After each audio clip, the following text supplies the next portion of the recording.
Welcome, viewers and listeners, to the Health Revolution, the program that shows you how to have a life of vibrant well-being. In a world full of noisy health trends, we bring you clarity. In a sea of fads, we reveal the science-backed strategies that truly work.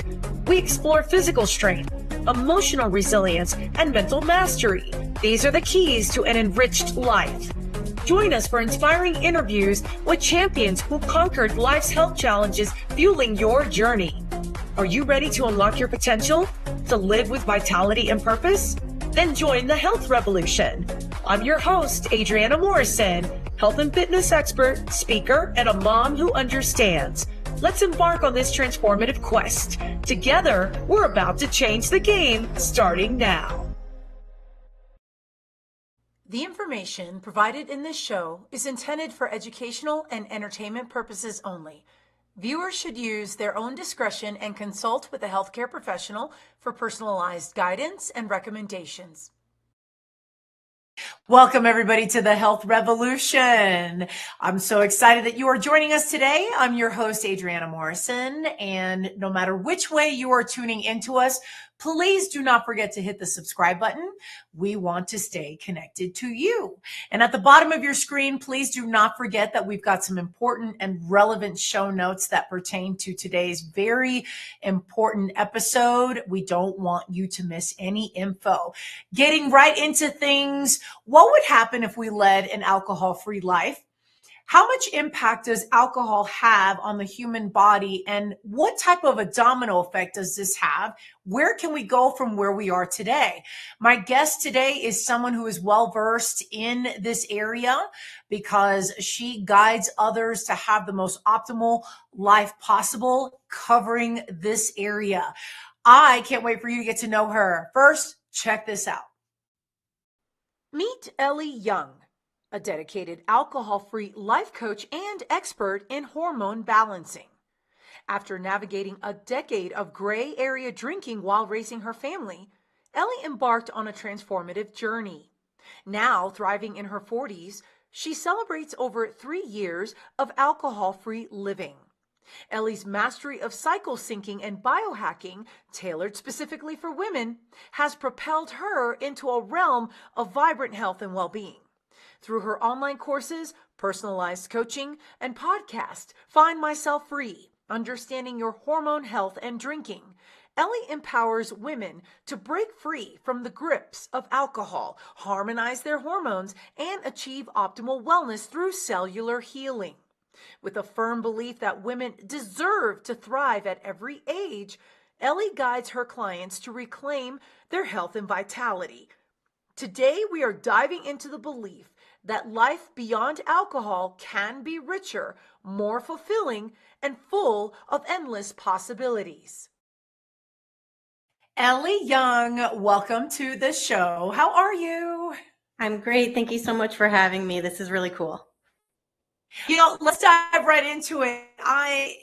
Growing up and then becoming a young adult, yes, I was surrounded by just how alcohol, the social aspect of college and beyond, the connections that we automatically assume are part of that type of atmosphere and lifestyle. What was it like for you? And at what point in time were you like, this could be a situation?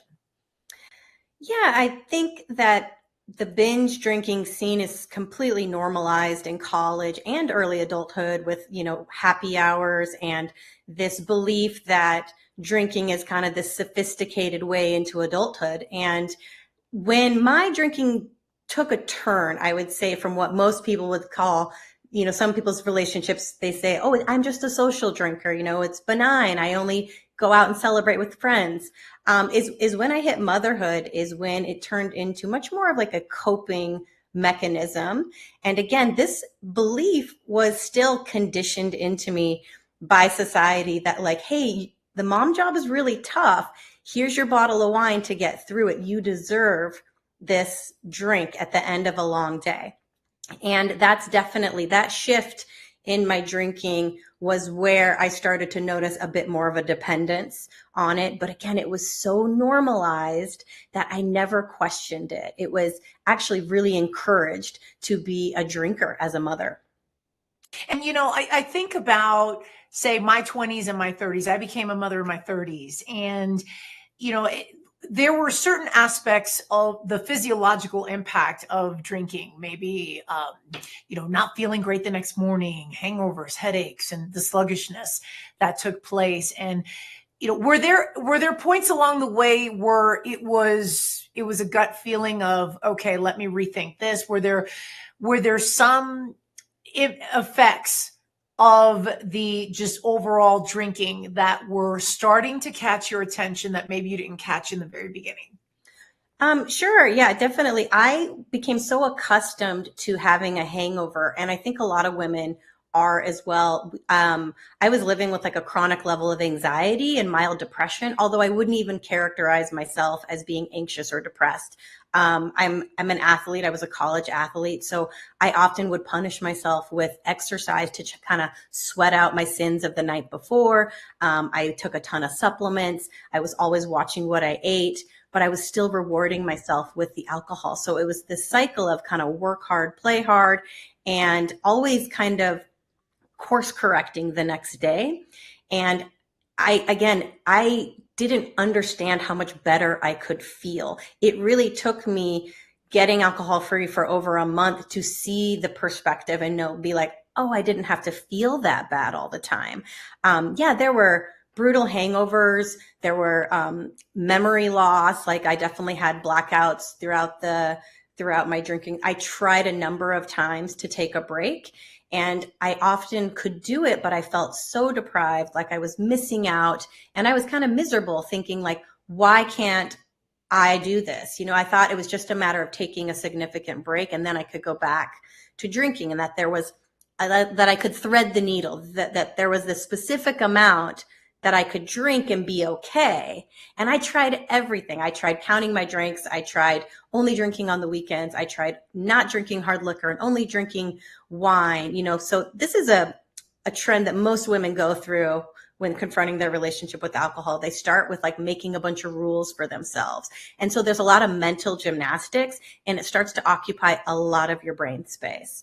And I went through all of that before I finally got some different information that changed how I subconsciously felt about alcohol, because all of it was coming from my subconscious. I consciously wanted to change and thought, man, why is this so hard? I can do so many other difficult things in my life. I'm a small business owner. I was a college athlete. I was a magna cum laude in college. I was a mom of 2 kids, and I couldn't thread the needle with my drinking. And nobody was asking me to stop. I was completely normalized. Nobody knew how much I was internalizing the shame and the struggle I was feeling. This was cognitive dissonance, this fight between me consciously wanting to change and my subconscious beliefs that were saying, no, the alcohol is going to help with that anxiety. The alcohol is going to help you sleep tonight. You deserve it. You're a mom. This is how you entertain yourself. You've had a long Groundhog Day with your kids. Like, have that drink. Let's entertain ourselves now. So I want to ask you your opinion of which came first, the chicken or the egg. Were you conditioned by anything prior to college that it would be that this is okay? Or was it more of a, I wonder what kind of coping mechanism can help me just kind of connect the dots and start just coasting through some of what's happening. So college, motherhood, all of that. Tracing back, where would you peg some of this to come from?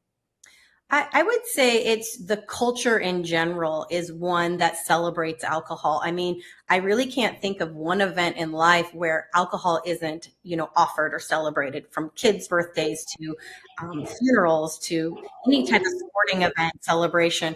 I mean, just when you watch TV, the commercials, that even if we're aware of what they're selling us, it still affects us on a subconscious level. I mean, I watch football games with my kids now, and the ones that kill me the most are the ads that celebrate family bonding and connecting with alcohol. Like, oh, here's grandma handing a beer to the grandson and they have this special moment together. And it's like every value of life they have tried to marry alcohol to. They said, this is a great moment. And so I think that all just seeps in subconsciously. There's a permissiveness to it that we never question, because everyone around us is doing it. And to question it is a little bit of a shameful and scary thing. To question it means, oh, maybe I have a problem. Maybe I'm an alcoholic. And what I want your listeners to understand now is it's never black and white like that. It's a big, big gray area. It's a spectrum. And instead of trying to measure yourself and, assess by some arbitrary information about how bad are you, it's pivoting and saying, how much better will I feel? How much like wellness can I pursue without this thing holding me back in every aspect of my health? So you bring up something that is intriguing to me. So it sounds like as you're studying and you've helped others, I'm wondering what your opinion is on the image of success and what we equate that with anytime, we think of images of alcohol and the message that's being conveyed. How much of an impact has that had? What's your take on society aiming for, this is what success looks like, so I must embrace this? Oh, 100%. I think there is a level of status associated with alcohol, wine clubs, and here's my wine collection, and going to different, wineries and things. That became definitely a symbol of your, not only like being an adult, but having money, being able to pay for these types of things, right? So that is often a huge belief that I help my clients tackle, is that this doesn't define your class or your success, is your ability to go out and pay for very expensive drinks. One study that I think people would find really mind-blowing is that in a blind taste test with the most expensive wines in the world and then the cheap, $2 Chuck, people can't tell the difference between the flavors of wine, and that they actually will sometimes select the less expensive wine. So it's kind of a big scam. And granted, there is a beautiful culture behind wine, of beautiful places and the artisan of making something from the earth and making this beautiful thing. That is really cool. But at the end of the day, it's still a poison dressed up in a fancy bottle that's going to give you a brutal hangover. It's going to disrupt your mental health, your gut health, your hormonal health. And so we can't hide from that anymore, especially as a woman in her 40s. I'm 43. And as much as we want to dress up this poison, at the end of the day, it's having drastic effects on your health. And we need to wake up and say, is there a better way for me to define my success, define my status, and to pursue things that aren't going to make me so sick? What were those earlier conversations in your journey like, either within you, like say internal you, or in looking at your inner circle, where you found yourself that your thoughts were becoming maybe more vocal of, let me rethink this. Let me just, let me shift my mindset on, let me look at this from a different angle. What were those conversations like? I have to be honest and say it was a relatively private matter in the beginning, because again, there's so much shame associated with confronting a change in your relationship to alcohol, because nobody wants to admit that there's something fundamentally wrong with you, which I wholeheartedly disagree with. I don't think having a addiction or an alcohol use disorder, or whatever people want to call it, is something to be ashamed of, because one, I don't think you are permanently stuck with this. Some of the older methods of addressing an alcohol use disorder kind of say like, this will always be waiting for you. Even if you make the change and you get alcohol free, it's always going to be, they say, oh, your addiction's going to be doing push-ups in the corner. That's not the case. I believe that when you change your subconscious beliefs about alcohol, you no longer crave it anymore. You no longer want it because you know it's no longer serving you. And so working on that, it's neuroplasticity, it's neuroscience, changing those beliefs changes your behavior and it becomes easy. So I think I didn't really have conversations with friends until I had to say, hey, I can't go with you to this thing right now because I'm taking a break from alcohol. So it was more discomfort in what do other people think of me. Right now, I think that was one of the biggest insecurities I had is other people thinking I had a problem or other people wanting to know, like, do you have a rock bottom? That's something most people go through with is that, you know, the fear of the judgment of what other people. And now, again, I coach my clients to say, let's celebrate this. You are awesome for confronting your relationship with alcohol. The majority of the population will never do this. Why? Because it's super hard. Alcohol is an addictive substance. And we have been conditioned our entire lives to drink it thinking that won't happen to me. That only happens to a select few, you know, an addiction or a problem. And the rest of us can just drink blindly for the rest of our lives. And so I want to say you are doing something that a lot of people aren't going to do. You're pursuing wellness. And when you get it out of the way, every single thing that you're after in life is going to become that much closer. It will literally improve every aspect of your health, every goal you're after. Alcohol has been blocking you. And it's amazing to see what people can do once it gets out of the way. You know, in hearing you say this, it reminds me of a time when I chose to step away because I didn't like the day after feeling. And this was in my earlier journey of my weight loss. I lost 50 pounds in my late 20s. And I remember going out with friends and I didn't want to drink that night because the next morning I knew that I just had a perfectly crafted day full of lots of physical activities. And it was going to be a really great Saturday, but it was a girls' night get together and sitting there at the table. I remember having water and I was getting heckled. There was maybe about 12, 13 of us. Oh, she's too good to drink. Oh, and then I remember I chose to give in. And then the next day I felt sluggish and I was very upset with myself because ultimately it was my decision, but I had given power to them pressuring me to like, oh, come along.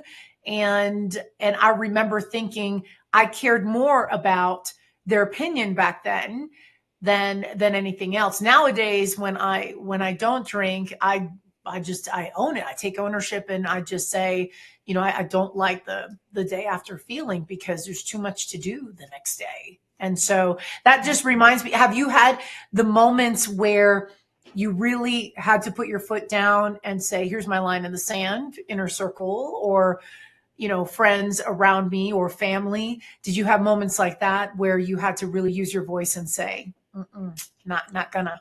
Yeah. I mean, I think this is such a difficult thing because a core human need is to feel like you belong, is to connect and want to be part of the crowd, right? And alcohol is so ubiquitous in our society that when you are choosing not to do this thing that the masses are doing, you feel like a bit of an outsider. And you're going to get all types. You're going to get the people that are not super sensitive and are going to push alcohol on you. And what you have to understand is it's never about you at that point. It's only about them. They're uncomfortable with your choice not to drink because they could never fathom opting out.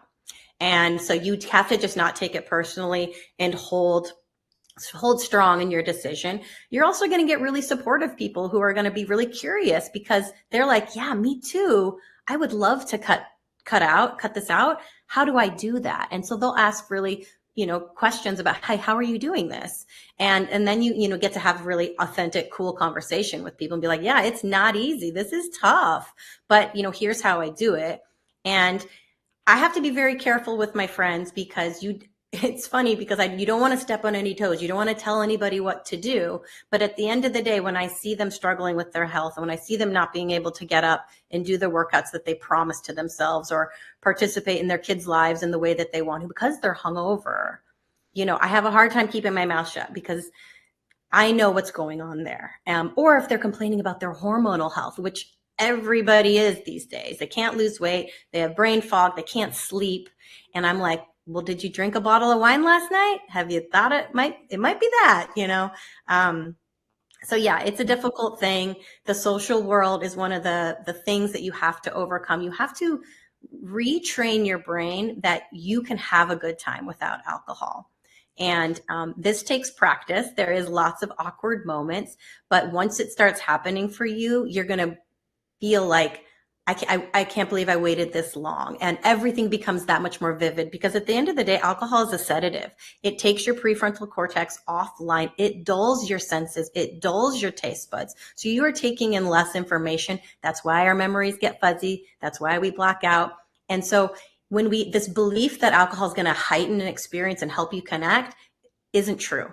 And that takes investigating. You have to go out and prove it to yourself and take in the environment with all 5 of your senses that are going to be firing, and you're going to belly laugh. You're going to connect. You're going to remember every detail because your brain is no longer under the influence of a neurotoxin. We've got more to cover. First, we're going to take a commercial break. Stay right where you are. Don't go anywhere. We will be right back after this.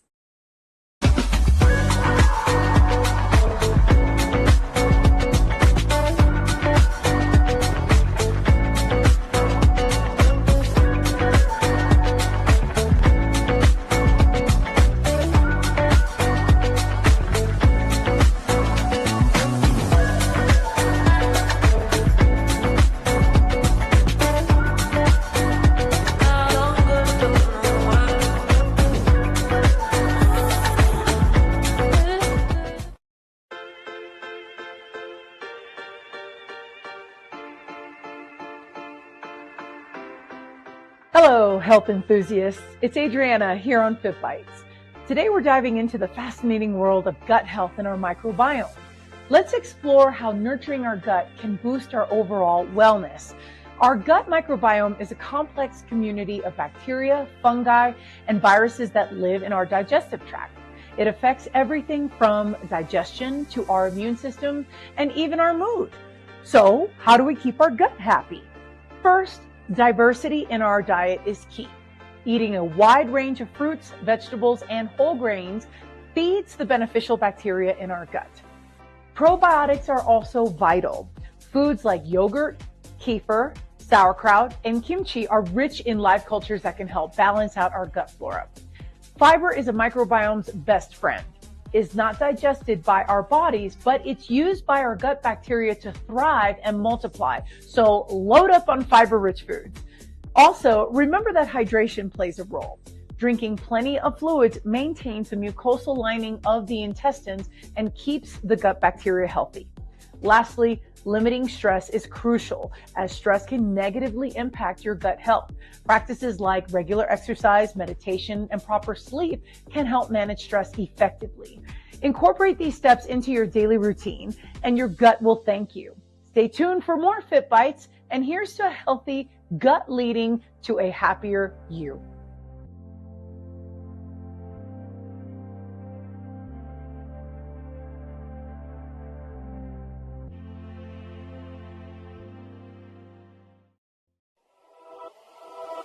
Welcome to E360 TV, the live streaming and on-demand destination for influential voices and enlightened audiences. We offer trending, grassroots, and purpose-driven content across a diverse range of interests. E360 TV is more than just watching programs. We offer the ability to interact with live shows connecting audiences to real, authentic influencers and storytellers while streaming to millions of devices.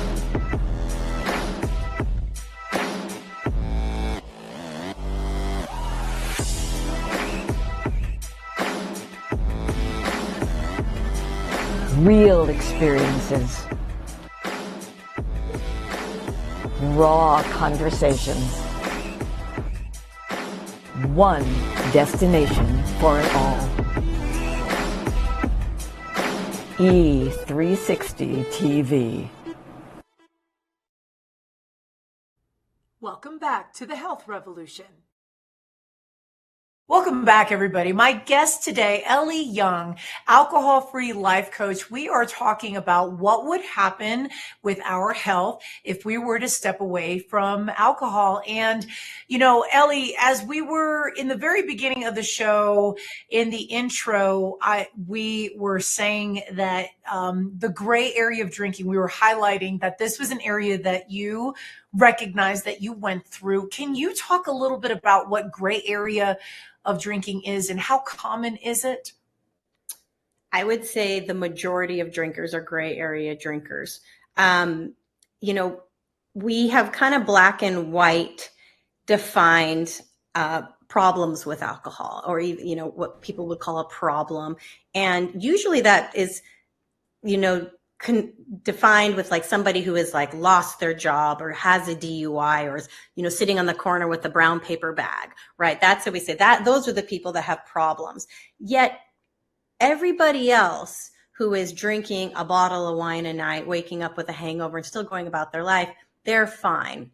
And that's the gray area drinker, the type of drinking that has been normalized by society because everybody's doing it. There's a permissiveness to it. And like we talked about earlier, when you opt out, people think, what's wrong with you? You know, you must have a problem.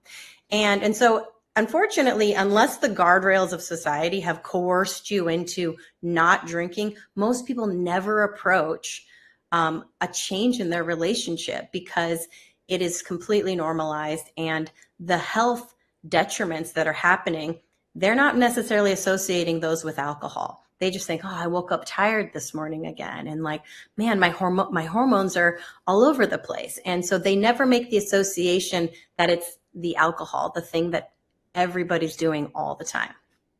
What would you say is the difference that alcohol has, the effects on men versus women? What have you seen in your studies? What have you noticed? What are some things that really come to mind for you? Well, we're completely built differently than men. And one of the major aspects there is our hormones that make us more sensitive to the dopamine boost that alcohol provides. So there's actually two different points throughout our cycle that make women more vulnerable to the highs of alcohol. And that is during ovulation, when your estrogen is on the rise. Women are more sensitive to pleasure, which makes sense evolutionarily, right? Because we are in a state of needing to procreate. And so we are open to more pleasure at that moment in time. However, if you're drinking at that time, you are going to experience higher highs, which leads to higher rates of addiction amongst women. Also in the period when in our late luteal phase, when our hormones drop off and we have feelings of feeling low, we are more susceptible to drinking to offset that discomfort and that pain. So women also, because of our body mass and the amount of water we carry, alcohol hits us differently. We get drunker faster, and again, higher rates of addiction amongst women as well.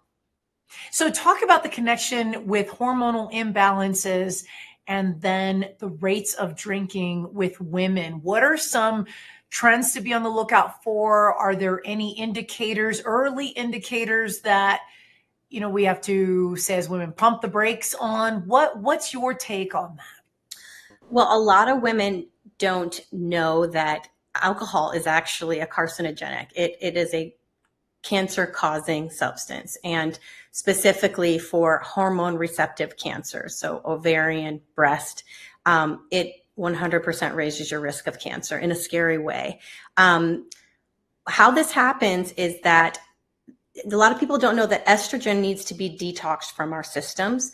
And as we age, progesterone and estrogen decline, but progesterone happens at a much faster rate. So the estrogen dominance starts to occur. Estrogen dominance is essentially all of the bad period symptoms that you're familiar with: bloating, headaches, weight gain, all of that kind of stuff, not being able to sleep. There's also estrogen that comes from the toxic food supply, the plastics, stress, alcohol. Alcohol raises your cortisol and it raises your estrogen, further exacerbating that estrogen dominance, which is the culprit in our 40s and 50s for making us feel so terrible.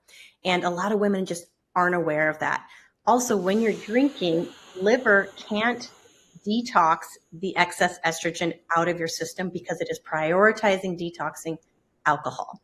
So again, all of these things combined exacerbates that estrogen dominance, which is not our friend in our 40s. You know, and as you're bringing this up, I can't help but to think that there is a greater trend in speaking of perimenopause and in menopause, that the 40s, the early 40s, even going into the 30s, now we're thinking earlier time frame to start looking at the impact that this has on a woman's body. How early do you prefer to start diving into these areas and connecting the dots for, say, women who don't normally have conversations like this? I would say you're never too young. I would say educating any woman with a cycle about the impact of alcohol on her hormones is a necessary conversation. And the trends are changing. The younger generations aren't drinking as much as the older ones. The most recent dry January data was that over 40% of Americans attempted a dry January, which is really promising data. I mean, a lot of people say that alcohol is going to go the way of the cigarette, and that, 10 years from now, it won't be as ubiquitous in society. And one of the main things that's kind of holding that back is the ability to put warning labels on alcohol, the same way that there are, warning labels on cigarettes. The only label that's on alcohol right now is drink responsibly, which is so interesting, right? Because it puts the onus on the person that you should be able to drink responsibly. And if you can't, that's on you. Instead of it being like, hey, this is a highly addictive substance that causes cancer, that causes birth defects, that causes drunk driving and all sorts of terrible behavior. We can't put any of that as a warning label. And would you still drink it if you were constantly reminded with a label like, hey, this wrecks marriages, this can make you lose your job, this will disrupt your relationship with your children? You're bringing up something that, of course, raises a concern in my mind for those who I care about in my overall circle of friends. Talk about how you address maybe a threat of cancer, or someone who is diagnosed with a cancer, has a cancer diagnosis, and yet it helps them to forget. I just need to drink, I'm so overwhelmed I'm so worried that this just helps me to, if you've heard, I know you've heard that dialogue, I'm going to assume that. How do you like to approach a scenario like that or something similar? Sure. I mean, I think the belief you're touching on here is that people believe alcohol helps with anxiety and stress. And if they are trying to forget something and they want to check out for a while, they believe that alcohol will help them do that. And that is true for a temporary, short-lived 20-minute window. Alcohol, again, it takes your prefrontal cortex offline. It lowers your inhibitions. And a lot of people think that's a good thing, but your inhibitions are there for a reason. They're designed to protect you. They're a warning sign in your brain that's saying, hey, something's not right. I should pay attention to this. I should make a change. And when we're constantly numbing or dulling that sensation, we become completely disconnected from our intuition. And what alcohol does to your nervous system is, so with that big boost of dopamine, it counters it with something called dynorphin, which is a neuropeptide, which is kind of like the opposite of endorphins. It basically brings you lower. It course corrects from that buzz and says, ooh, we don't like it when you're out of balance. We're going to course correct and not bring you just back to baseline with dopamine. We're going to take you lower. We're going to make you feel a little bit anxious, a little bit sad, a little bit lonely. And that creates a craving for that next drink. So this idea that alcohol is going to relieve your anxiety or stress, it's a short-lived window and then it rebounds with more. The way your brain counters that low is it releases adrenaline and cortisol, which is why we wake up at 3 a.m. and can't go back to sleep. This is why we have anxiety in the morning after drinking. So when you are drinking regularly, you have elevated levels of cortisol throughout the rest of your life, even if you're only drinking a couple days a week. That's one of the number one things that improves is your level of cortisol goes down. You're going to feel like, oh my gosh, I'm not on the roller coaster anymore. And you start to settle. So this is one of the beliefs I investigate really deeply with my clients because they believe this is going to help with my stress and anxiety. But when you connect the dots for them and go, how was it at 3 a.m. for you? How was it the next day? How do you feel? And then you give them enough time with a break from alcohol and then compare and say, how do you feel now? And it's mind blowing, the change in your level of anxiety.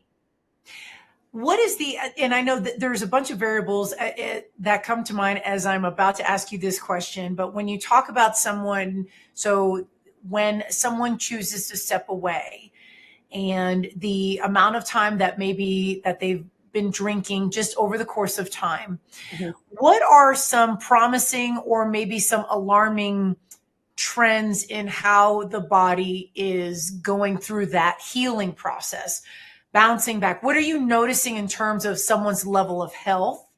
And then you're working with them and they turn things around, or the rate of turning things around. What can you say about all that? Well, it varies from person to person, obviously, depending on, the frequency and the volume of their drinking and also their general level of health. Are they exercising? Are they eating well? So there's a lot of factors there, obviously. But for most people, the physical cravings for alcohol tend to fade after about, for some, three to 5 days. That's usually like what the hangover feels like, right? That is the physical craving for alcohol because you are in a low dopamine state and your brain is like, I want that big dopamine boost that alcohol provides to try and right size myself, right? If you can abstain for about 3 to 4 days, you're going to start feeling those physical cravings disappear.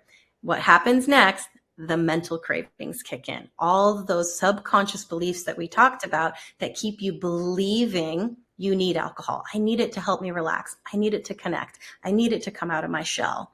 And that's where I work with clients, not patients, clients, and say, let's investigate these beliefs. Is it really true that you need alcohol to connect? And we go deep and we figure out like, okay, this belief is keeping me craving alcohol.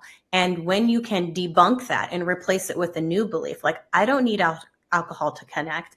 I just need my good friends. I need a good environment. I need good music. And next thing you know, you're connecting without the alcohol. And so yeah, that's the trajectory is when those mental cravings kick in, those are a lot harder actually than the physical cravings to tackle.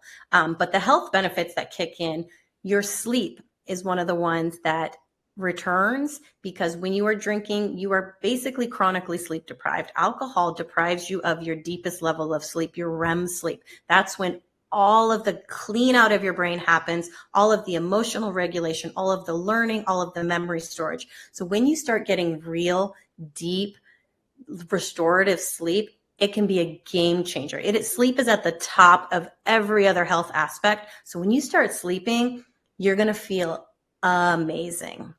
I would say, yeah, go ahead. No, I was going to say, what would you say to the person that says, well, sometimes I drink and then I pass out.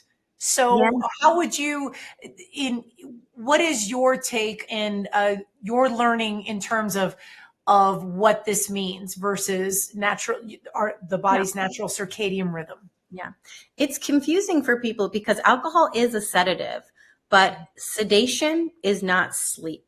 When you look at brain waves of people who have been sedated for like a surgery or with alcohol, they don't go into those deeper layers of sleep where all of the restoration happens in your brain and body. What happens is it's actually super fragmented, your sleep. And so you don't notice, but you're actually waking up multiple times throughout the night. So you might be passed out and not remembering the multiple wake ups, but you don't feel good in the morning. And you're like, oh, I feel groggy. I don't feel my best. I don't feel 100%. Oh, this is very fascinating. We're going to take a commercial break. Stay right there. Don't go anywhere. We will be right back after this. Thank you so much for watching The Health Revolution. Our show is growing, and it's all thanks to viewers like you. No matter how you found us, please hit the subscribe button so we can stay connected and continue to deliver amazing content to you. Life is so fragile, and we're constantly reminded just how fragile life can be, especially when we or a loved one is told we have cancer. Cancer survivor myself, I can tell you, we still feel very alone in this journey. There's a study that's been shown that patients who are socially isolated have a worse prognosis, have a worse outcome than patients who are socially interconnected. Buddies for Life is a non-profit cancer support group for those whose life has been impacted by cancer. Humor, hope, heart, and hugs. Humor, hope, heart, hugs, and a whole lot of love. Share this with your friends and family and support this community in every way you can. No one should face cancer alone. I am a chemo buddy for life. We are a Buddies Network. No one does cancer alone. Be a buddy. And we are all here for you as a community of love. We are chemo buddies for life. If you've heard 3 words, you have cancer, for yourself or someone else, you belong with us at Chemo Buddies for Life.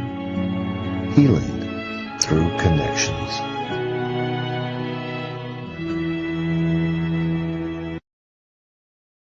And now we want to give special thanks to Biomed Mobile IV for sponsoring the Health Revolution. Biomed Mobile IV is Colorado's top mobile IV therapy service, servicing throughout the state of Colorado. They offer an array of vitamins and above and beyond safety preparation. Biomed Mobile IV, your dedication to health and wellness is exactly what our show is all about. And we thank you for your support. Welcome back to the Health Revolution. My guest today, Elly Young. She is an alcohol-free life coach. We are talking about what would happen to our health and how optimized it would be if we stepped away from alcohol. And Elly, before this last break, you were diving into some fascinating information about how, just the impact on the body, and just you were shining a light on how you tend to address this as you're working with those. When you're working with others, can you talk a little bit about the difference between, like, say, a 12-step program and, say, some of the work that you do where the guidance looks a little bit different? Can you talk about the distinguishment between the two?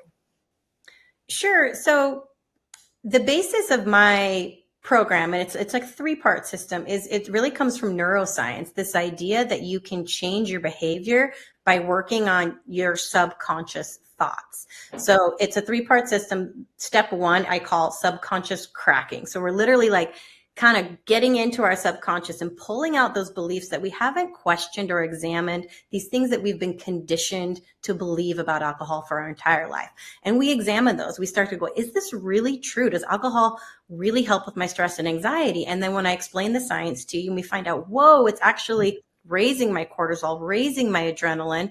And we go, I didn't know that. So the next time I reach for that bottle of wine because I'm stressed, I think differently.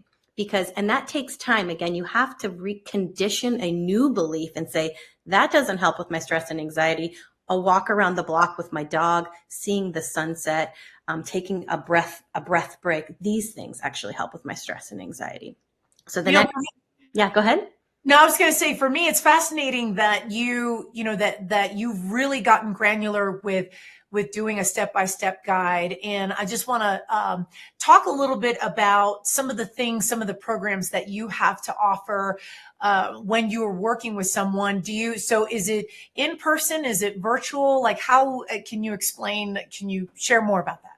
Yeah, I have a digital course that clients can do on their own. A lot of times this is kind of a private journey. They want to say, I want to check this out on my own without anybody knowing. This is why I created this course. It's called Brave. And again, it's this 3-step thing where, there it is. You go online, and it's got 20 different modules. 20 different coaching videos in 7 different modules. And it is going to help you crack open your subconscious, investigate those subconscious beliefs, and then we work on habit hacking, which is investigating the cue, the craving, the response, the reward. This is teaching people how to investigate their environments, both internally in their minds and physically, the places that you find yourself and how those are going to cue you to drink and how you can change that pattern there. And the last part of this program is dopamine stacking. This is about creating a life that you don't have to check out from. So we start to replace the drinking behavior with new daily rituals, evening rituals that boost dopamine naturally. And that way we start to feel good and the brain starts to crave these behaviors instead of the drinking behavior. Yes. And so obviously we have the quick QR code for anyone who's watching this and is wanting more information. We can grab the QR code and then follow the prompts to get to the program. The other thing too is I want to talk a little bit about, can you dive a little bit more into the 3-part system and share, just embellish a little bit more? I know that we talked about this. Can you talk about the goals for this, and then what does it mean for healing after alcohol? Right. So the first step is cracking open that subconscious and breaking down those subconscious beliefs. That is the cognitive dissonance I was talking about earlier, where you are like, I know I want to cut back my drinking, but I feel the craving come up. And, despite my best intentions, I keep breaking those promises to myself. Those beliefs are the ones that we need to identify and create awareness around, like, hey, what were you thinking there? Like, you believed alcohol was going to help with your stress and anxiety in this moment. And so we investigate that and we break it down and we replace it with a new belief that better serves you. And then the next part, while we're working on our subconscious beliefs, because that takes time, those have been conditioned into us for decades. The next part of it is really just looking at your physical environments. Man, when I'm in the kitchen and this TV show comes on and my kids are barking at me, I feel a huge craving to drink, right? So we identify those environments and we say, I was cued to drink. I had the craving to drink. How do I, one, try to make those cues invisible? Sometimes you can't, right? You can't get rid of your kids and you can't get rid of that dinner time witching hour, right? But we say, how can I minimize those cues as much as possible? How do I make that craving unattractive? When I remind myself, hey, this isn't going to help with my stress and anxiety, it's going to make it worse, all of a sudden the drink doesn't sound so good. And so that's why we break down every step of the habit and we replace it with new ones to help you, fight those moments when you're stuck in these environments and the craving strikes. And then the last part of it is the dopamine stacking. We start to replace that behavior with something that really does feel good and is as equally rewarding for our brain as the alcohol was. And also, it's not just this program that you have, but also you do one-on-ones as well. And I want to see if we could bring up your slide that we have. Can you talk a little bit about your one-on-one coaching? Yeah. So I actually used a coach for 4 months at the start of my alcohol-free journey, and it is a big reason why I'm a coach today. Having somebody I could talk to freely and openly was so powerful for me, and I don't think I'd ever discussed openly my drinking with anybody. So that was a really powerful thing. And what you find is even when you start to learn all of the science and you start to work on your subconscious beliefs, you still have to navigate your life alcohol free. You still have to make it through all of these different life events and try to hold on to this decision that is best for you. And like you said, the social pressures, the stress, everything. And then all of that old familiar pattern is still in your brain saying, hey, come over here, come back to the drinking behavior. And so having a coach to work with who can help you navigate this stuff can be so transformative. And so for those people where after the Brave course and they say, I want to go deeper, because what we find out is it's never just about the drinking. It's about the reasons behind the drinking. It's about identifying what you're so dissatisfied with, the lack of fulfillment in your life, or maybe there's something that really needs to change. And so that's what I help clients go a little bit deeper with in my one-on-one coaching, as well as the hormonal healing. After you get alcohol out of the way, this incredible door opens up to you to heal in ways you won't believe, especially in your 40s. I am 43. I look and feel better than I ever did in my 30s because I am alcohol free and because I've learned to balance my hormones, which can only happen when you're alcohol free. Don't go anywhere. We will be right back after this. Hi, this is Clara Capano, your host for Women Winning Their Way, where we talk about how you can create success all on your terms. Join us Thursdays at 8 p.m. Eastern Standard Time on the Limelight Network here on E360 TV.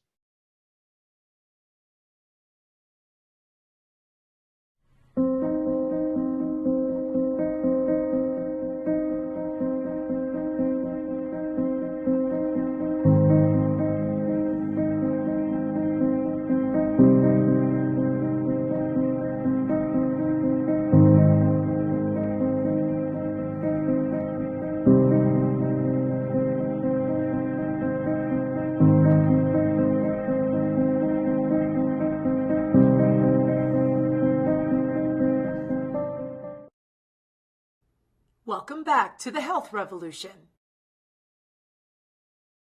Welcome back, everybody. My guest today, Elly Young, alcohol-free life coach. We have been talking about living an optimal life, stepping away from alcohol, and what that can do for us. Elly, where can we find you on the internet and on social media? My website is findmyselffree.com, and you can also find me on Instagram. I do a lot of coaching videos and educational information on my Instagram. So that is find_myself_free. I had to think about that for a second. And then I've also got a great podcast, and I encourage you to check that out. This is a free resource that you can get to know me better and hear my story. And it's pretty funny because I'm a mom and I'm navigating raising 2 boys and building a business and doing it all alcohol free. And that is on Apple Podcasts at Find Myself Free, the podcast. Well, one final thing I do want to ask you is, what would you say to the viewer who is trying to create space to really navigate and move from patterns of drinking to totally stepping away from alcohol? What are the first couple steps they can do to get that clarity and begin that journey? I would just give them huge props that if they're listening to this show and they've stuck around, that you're already there. That's a huge step. Awareness is the first step. Awareness that not that there's a problem, that, hey, you could feel more well without alcohol in your life. That curiosity, follow that, because you've done the drinking thing. We've done it for decades. We know where that path leads. Where will the non-drinking thing lead you? And I'd say just drop the shame and this idea of like, how do I measure myself? And do I have a problem or not? Forget that. And just say, I'm pursuing wellness. I'm pursuing my best health. And alcohol doesn't fit into that picture. Wow. This has been incredible to have you on and how you frame it, this journey of getting healthier and stepping away from alcohol and what it can truly do for the body. Thank you so much for joining us today. We appreciate you being here. Thank you. It's been a pleasure. I had a lot of fun. Yes. And for all our viewers, of course, you can find us on the web at thehealthrevolutiontv.com. That's when you are able to find information. You can subscribe to our newsletter. You can also email us, and any show ideas that you have that you would love for us to cover, let us know, because we want to make sure we deliver in all ways possible. On the upper left-hand corner of the screen, you will find our QR code. You can grab that in a quick second. And then, of course, you can, as a reminder, we're on the Achieve TV channel on E360 TV every single week, Tuesdays and Thursdays, 10 a.m. Pacific, 1 p.m. Eastern. That is all the time we have. Thank you so much for joining us. Until next time, take care of yourselves. See you soon.